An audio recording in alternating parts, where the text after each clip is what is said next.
Right is the house of Schliemann. Schliemann has excavated Troy in 1870 and Mycenae, the palace of King Agamemnon, in 1876.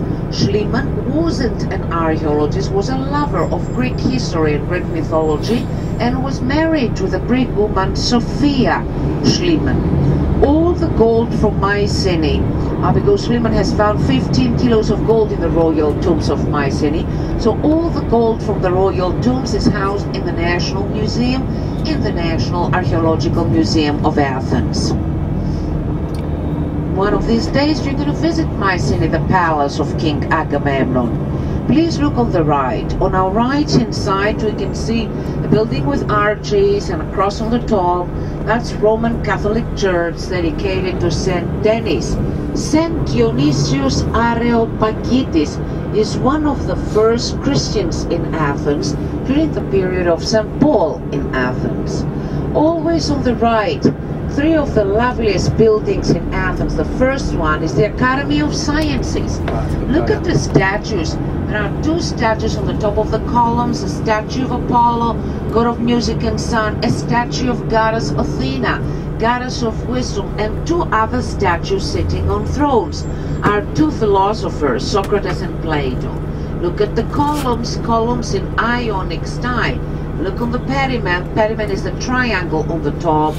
In the middle of the pediment is God Zeus sitting on a throne. Left of Zeus, goddess Athena. And right of Zeus, Poseidon, Neptune, the god of the sea, the king of the ocean. The next building we're going to see is University Building, and the third, the last one, is the National Library. The three buildings are in Neoclassical style, built between 1864 and 1874 by the brothers Hansen, Andersen, and Christian von Hansen. And the buildings are similar to the classical temples you're going to see very soon on the top of Acropolis. Please look at the second building, look at the columns in Ionic style and the Sphinx statues on the top of the building. And here to the right, the third building in Neoclassical style, the National Library. Look at the Doric style columns, the owl on the top. The owl was the sacred bird of goddess Athena, and the griffins. Griffins have a lion's body with wings. The Academy of Sciences, University, National Library, three typical buildings in Neoclassical style.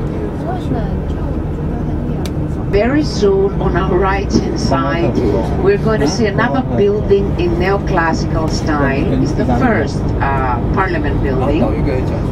But nowadays, the first Parliament building is an interesting museum of Greek history. So please look the building in Neoclassical style. On the right is an interesting museum of Greek history. And the statue, you can see on the right, is a statue of Kolokotronis, and Kolokotronis was a hero of the Greek history. He was one of the generals during the War of Independence. The War of Independence is the war against the Turks. Greece has been under the Turks for a long time, for 400 years.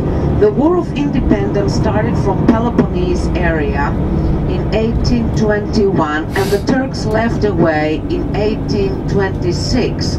When the Turks left away, first capital of Greece became Nafplion, that's a city in Peloponnese, and then 1834, Athens became the capital of liberated Greece. The main square is on the left, Syntagma Constitution Square. Constitution because right here was given the first constitution to the Greek people by King Otto in 1843. Syntagma Constitution is the center of Athens. Ermou Street is the street we can see on the right, is the main shopping street around. Syntagma is a street dedicated to Hermes Mercury. Hermes Mercury was the messenger of the gods and god of trade. So Syntagma Square on the left, on the other side the Parliament building and the Memorial Tomb. Ermou Street is the street on the right, the main shopping street around Syntagma. The next street to the right leads to Plaka, to the old section of Athens. And later this